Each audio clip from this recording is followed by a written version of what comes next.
alongside generous contributions from trusts, foundations, businesses and individuals, now is the moment for everyone to get involved. An education of every generation. The idea is that this fantastic space will give people a range of opportunities to come here, no matter what their age, ability, background, where they're coming from. They have space to learn, be taught, be inspired, indoors, with the facilities that they need, and then go outdoors and live it. And what a place to do that, huh? I'm also very excited about the thoughts and cooking facilities, because this is a food growing project. We have it on the farm, let's get it on the fork. That'd be great. The draw of the farm is the potential. I mean, what we can do here and what we do here already is a fraction of what we could potentially do. We've got 300 acres of mixed habitats, of farming, of food practices, of different cultures, of different, people's abilities, ages. We've got such a range that can be developed here. But I think that this project is really going to open up all of those avenues and really give us the opportunity to drill into the things that we really want to do in the farm, and it's going to help people connect back to food farming and nature. With the support of the National Lottery Heritage Fund, alongside generous contributions from trusts, foundations, businesses and individuals, now is the moment for everyone to get involved. Your donation, no matter what size, will help shape a thriving and sustainable future for Woodoaks Farm. A future where nature, community and farming grow together for generations to come. Support the Black Barn Project. Donate today.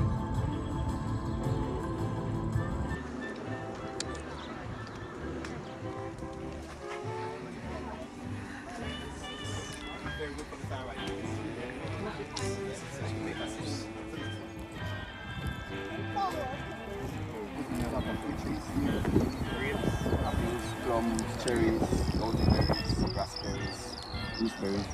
So every now and then we come across the fruit. There is fruit being planted, berries being planted, and at the same time, in between the spaces, we plant vegetables and herbs to keep replenishing the soil.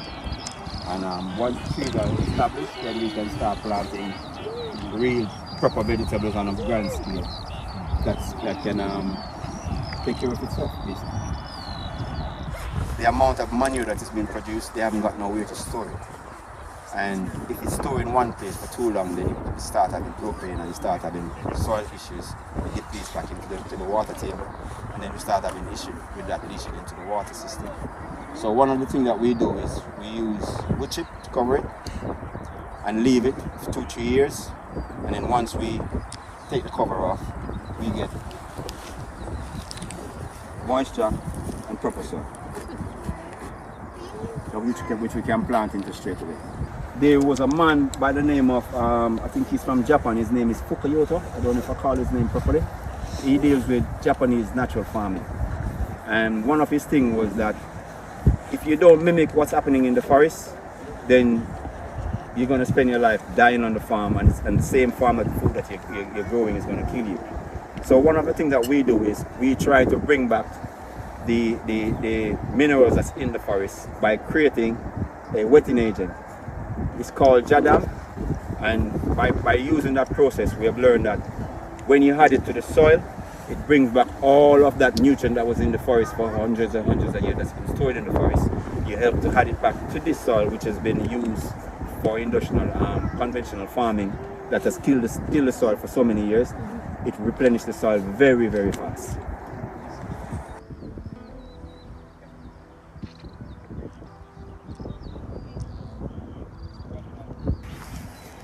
These are a lot of cherries that we're planting. These are part of a legacy initiative that we've put in place. So we have people from Birmingham, Nottingham, Leeds, Wickham, Croydon. They turn up with their kids, they plant the tree, spend a few hours, do a few videos on TikTok, and we're off.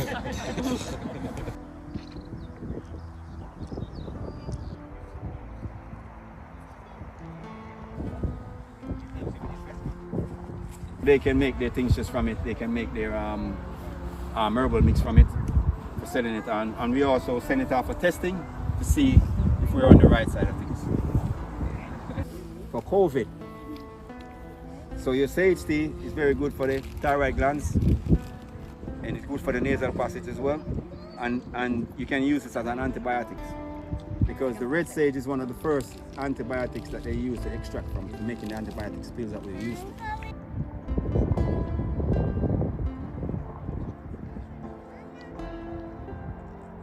I say, it's all those senses you forget you have.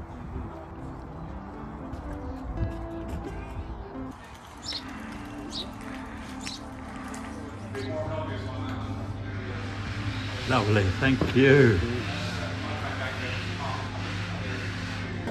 What do you like? We've got a whole array.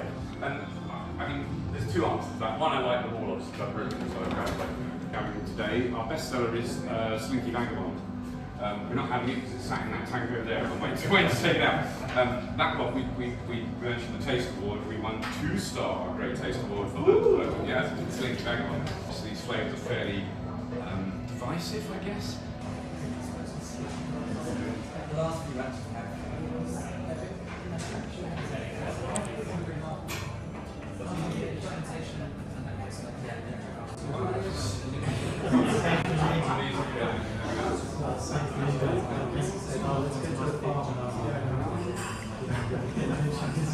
Oh, there's a brewery.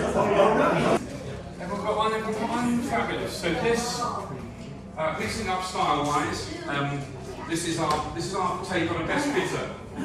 So a much more traditional style, although not really that many craft breweries doing best bitter, weirdly. It's kind of an odd one, because you go in any pub up and down the country and you'll see 2 or 3 on the bar for sure, but craft beer not so much. So we thought maybe everyone's missing a trick here, we'll do our take on the craft bitter.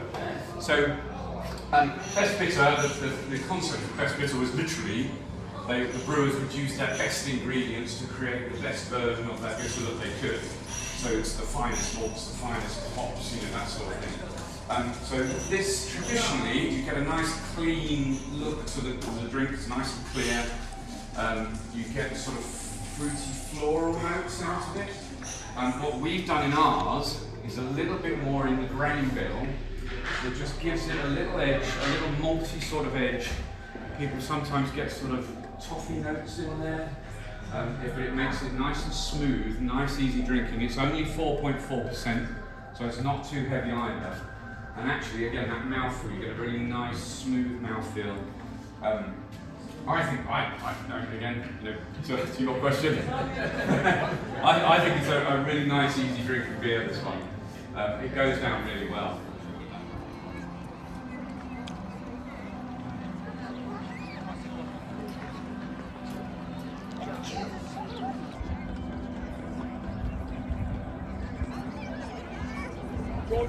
Georgia.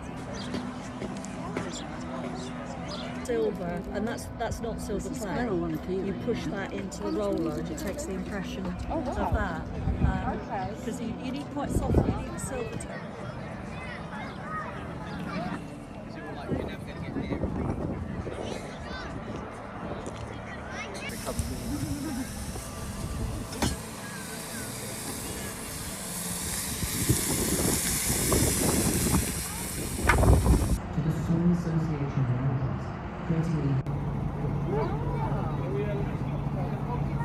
So this is an organic farm. That means we're not yet allowed to use any chemicals or spray. And wildlife is very much at the centre of the environment.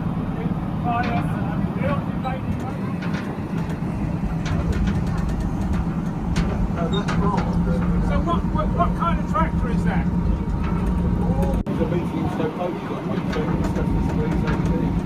Everywhere. This is Hertfordshire, Buckinghamshire, apart from the next door farm. But we look after them as well.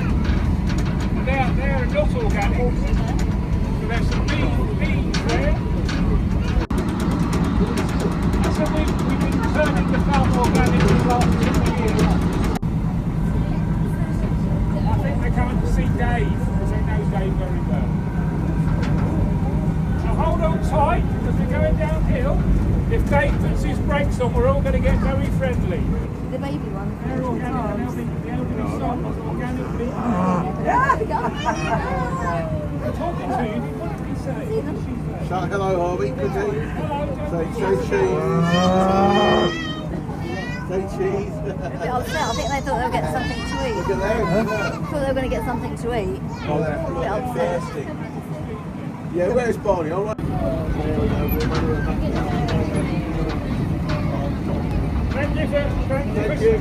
Thank you for surviving.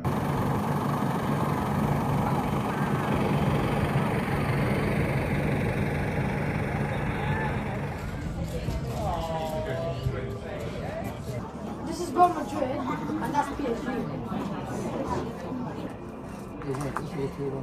All sorts of funny places.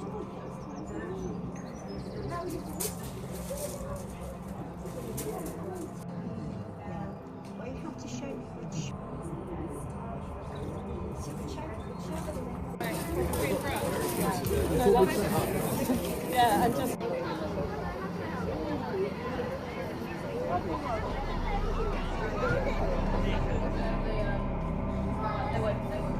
He likes a lot of fuss. He likes a bit of scratch. He likes a bit of nose.